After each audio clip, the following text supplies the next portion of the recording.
dans l'avion qui me conduisait, il arrive à Montréal. C'est pas du froid que je m'inquiétais, mais de manquer de saveur tropicale. Bienvenue à ma vie, my life, ni fiainaku. La dernière fois que nous nous sommes quittés, c'était pour parler de l'année 1985. Vous vous souvenez, cette année n'a pas été facile parce qu'on a ouvert un troisième restaurant et en même temps, Lucie a été diagnostiquée d'un cancer. Mais c'est un cancer avec lequel elle s'est battue pendant 21 ans. Elle s'est battue comme Mohamed Ali. Elle était comme ça, dans le ring. Boum, bam, boum, le cancer frappait. Elle faisait ça. Pendant 21 ans, elle a gagné. Pendant 21 ans, elle a dominé le combat. Bon, c'est sûr qu'après 21 ans, contre un cancer, bon, on s'épuise un peu. On ferme la parenthèse. On est en 1985. On ouvre quand même le restaurant. Ça va. Ça s'appelle l'Exotique. On est au coin de la Vallée-Roi, sur le plateau. Au premier anniversaire de l'Exotique, le premier anniversaire, donc c'était en 86, bang, on dit ok, on va pondre un petit menu, et puis les gens qui prennent ce menu, les profits de ce menu iront à l'UNICEF. Déjà, on voulait faire quelque chose pour les enfants qui avaient beaucoup moins de chance que les autres. Ça, c'était en 86. Et en 87, la vie continue et le restaurant ne marche pas comme je veux. Alors là, on faisait des meetings avec les employés. Qu'est-ce qu'on fait? Et là, on dit, ouais, il faut changer le menu, il faut changer la couleur. Et là, alors, je pense à mon professeur que j'avais, un professeur de psychologie qui s'appelait Émile Simard, qui nous avait dit, le problème est dans un cadre, mais la solution est à l'extérieur. Alors, moi, je me suis dit, le problème n'est pas dans le restaurant, le problème est à l'extérieur du restaurant. Là, j'ai pensé, j'ai réfléchi, j'ai dit, ok, on fait un livre de recettes. Et nous avons pondu, en 1987, nous avons pondu ce livre. Fruits et légumes exotiques et méconnus. Alors oui, on a pondu ce livre, 5000 copies. Ah, c'était du sport. Et un coup que le livre a été imprimé, donc je me suis retrouvé avec 5000 livres dans une pièce du restaurant, sans qu'on ait vendu un seul et sans qu'on ait un distributeur. Et là, on est assis avec tous les employés, avec le gérant qui s'appelait Serge Renaud, d'ailleurs, que j'aimerais retrouver. Serge, si tu m'entends ou si quelqu'un connaît Serge Renaud, je veux qu'il me contacte par Facebook. Serge, qui était tanné de m'entendre chialer, me dit « Ben, chante, Coalis !»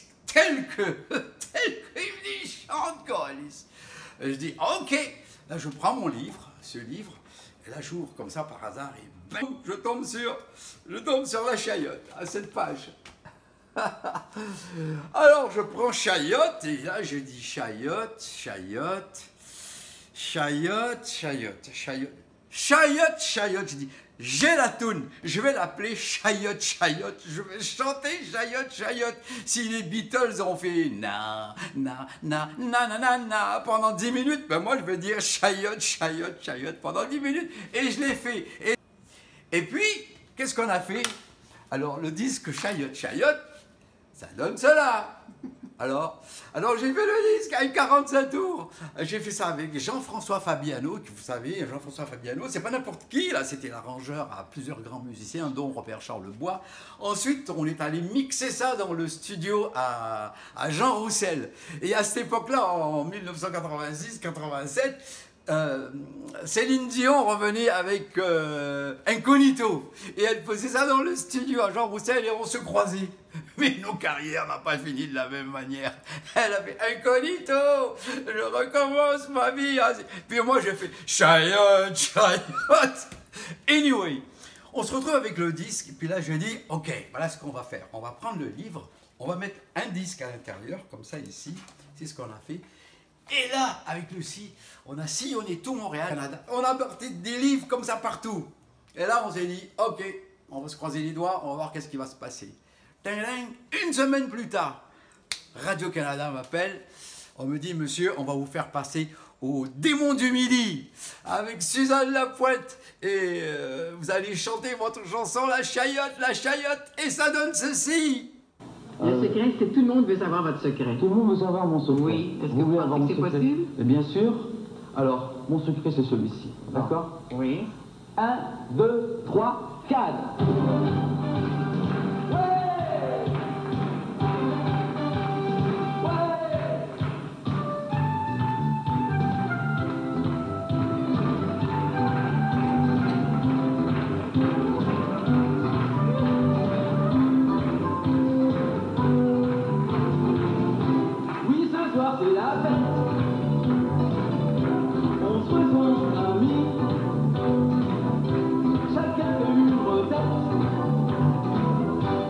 sera l'autre parfait, il y aura des friandises. Durant ma volonté, et une grande surprise. Il va vous épater, et vous savez ce que vous allez manger?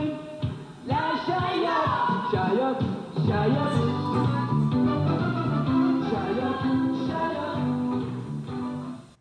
Et depuis ce moment, le restaurant a marché full pin, le restaurant a marché au coton pendant 10 ans, c'était un des meilleurs restaurants exotiques à Montréal. Moralité, c'est quand on est dans la merde qu'on apprend la vie. Mangue, manioc, chayotte s'achète à l'année comme des carottes. Il y a 10 ou 20 degrés sous zéro, on peut manger des noix de coco.